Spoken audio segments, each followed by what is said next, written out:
నన్నైతే ఈ మధ్య చాలామంది అడిగారు, "నువ్వు నైట్‌లోనే ఎందుకు ఎక్కువ తిరుగుతున్నావు?" అదేంటో నాకు తెలీదు. అలా కుదిరిపోతన్నాయి. ఇంక తినేసి పడుకుందాం అన్న టయానికి నాకైతే ఐస్ క్రీమ్ తినాలనిపించింది. మా అన్నని, "అన్న ఐస్ క్రీమ్ కావాలన్నా" అంటే మా బావ, "నీకు బుద్ధుందా? నైట్ 10 అవుతాంటే ఇప్పుడు ఎవరైనా ఐస్ క్రీమ్ తింటారా?" అని. నాకు తెలీదు, నాకు కావాలి. మా అన్న తీస్తానన్నాడు. "నీకేమి? నువ్వొస్తే నేను తింటా అంటే చూసో చూడు, లేకపోతే తినొద్దంటే సరే వస్తా పదా" అన్నారు. ఇంకా అలా ఎతుక్కుంటూ వెళ్తాంటే మా అన్న, "ఎక్కడో దొరకాలబ్బా ఐస్ క్రీమ్ షాప్ ఎక్కడుంటాదని" ఎతుక్కుంటా వెళ్తే 2 మినిట్స్‌లోనే కనిపించేసింది. ఇంక అక్కడికెళ్ళి అన్నీ చూసినాను.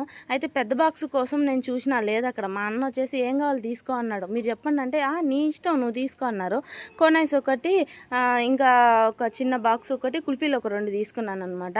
"ఇందుకేనా ఇంత దూరం వచ్చావన్నాడు మా అన్న. "పెద్ద బాక్స్ తీసుకో సంగీత" అన్నాడు. "పెద్ద బాక్స్ లేదన్నా, ఏదైతే ఏముందిలే గానీ అన్న తిందామని" చెప్పి తీసుకున్నా అనమాట. ఇంక అన్నీ అయితే కొద్దిగా టేస్ట్ చేయి అన్నాను. ఇంకా మా వాళ్ళు ఫుల్‌గా నవ్వుకుంటున్నారు. నీలాంటి పిచ్చిదాని కోసమనే నీకు షాపు మూయకుంటా ఇప్పుడే మూస్తా అన్నారు" అనేసి. ఇంకా లాస్ట్‌లో ఫినిషింగ్ టచ్‌గా తినేసి